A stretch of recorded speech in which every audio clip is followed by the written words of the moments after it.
Hi kids, welcome to Stories by Mom. New week, new story. The story will be read in English first and then it will be explained in Kannada also. So don't forget to watch the video till the end. Today our story's title is The Frog Who Could Not Hear. Let's get started.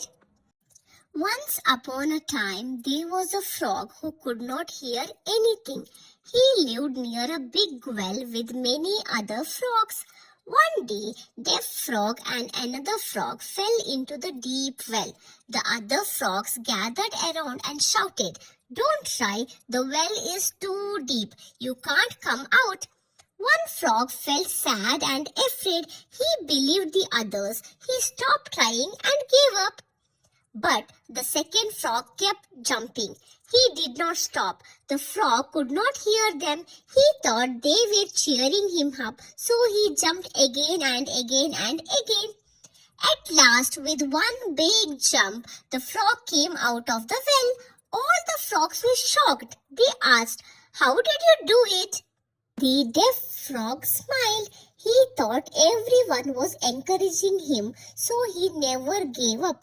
Moral: don't listen to negative words. Believe in yourself and keep trying. ಒಂದ್ಸತಿ ಒಂದು ಕಪ್ಪೆ ಇರುತ್ತೆ. ಆ ಕಪ್ಪೆಗೆ ಕಿವಿ ಕೇಳಿಸ್ತಿರಲ್ಲ.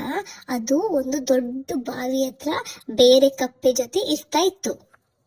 ಒಂದು ದಿನ ಈ ಕಿವಿ ಕೇಳಿಸ್ದೇ ಇರೋ ಕಪ್ಪೆ ಮತ್ತೆ ಇನ್ನೊಂದು ಕಪ್ಪೆ ಒಂದು ಬಾವಿ ಒಳಗಡೆ ಬೀಳ್ತಾರೆ. ಅದು ಬಾವಿ ತುಂಬಾ ಆಳವಾಗಿರುತ್ತೆ. ಮತ್ತೆ ಅವ್ರನ್ನ ನೋಡ್ಬಿಟ್ಟು ಎಲ್ಲ ಬೇರೆ ಕಪ್ಪೆಗಳು ಬಂದ್ಬಿಟ್ಟು ಅಲ್ಲೇ ನಿಂತ್ಕೊಂಡು ಹೇಳ್ತಾರೆ, "ನೀವು ಏನು ಪ್ರಯತ್ನ ಪಡಬೇಡಿ, ಈ ಬಾವಿ ತುಂಬಾ ಆಳ ಇದೆ, ನಿಮ್ಗೆ ಹೊರಗಡೆ ಬರಕ್ ಆಗಲ್ಲ" ಅಂತ ಹೇಳ್ತಾರೆ ಅವರೆಲ್ಲ ಬೇರೆ ಕಪ್ಪೆಗಳು.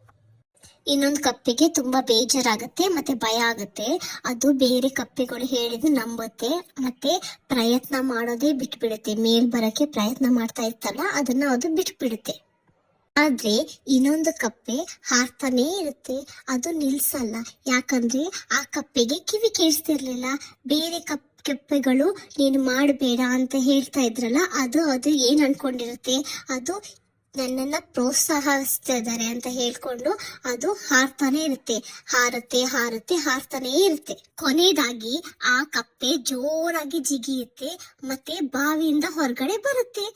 ಎಲ್ಲ ಕಪ್ಪೆಗಳಿಗೆ ಆಶ್ಚರ್ಯ ಆಗುತ್ತೆ. ಅವ್ರು ಕೇಳ್ತಾರೆ, "ನೀನ್ ಇದು ಹೇಗ್ ಮಾಡ್ದೆ?" ಅಂತ ಕೇಳ್ತಾರೆ. ಅದು ಕಿವಿ ಕೇಳ್ಸೇ ಇರೋ ಕಪ್ಪೆ ನಗ್ಬಿಟ್ಟು ಅದೇ ಅನ್ಕೊಳ್ಳುತ್ತೆ, ಎಲ್ಲರೂ ನನ್ನನ್ನ ಪ್ರೋತ್ಸಾಹಿಸ್ತಿದ್ದಾರೆ ಅಂತ. ಅದು ಯಾವತ್ತೂ